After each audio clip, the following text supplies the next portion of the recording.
لکه د سیله چې مرغۍ لاړه شي، داسې د خولې نه مې سلګۍ لاړه شي.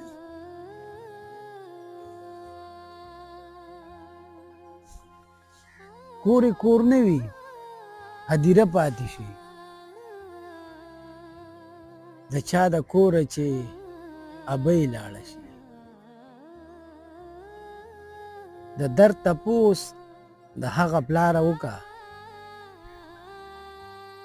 د چا د غېږ نه چې بچی لاړه شي.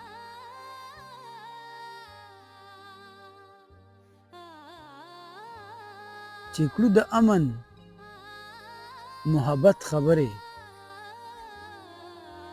د غوږ په خوا کې مو ګولۍ لاړه شي.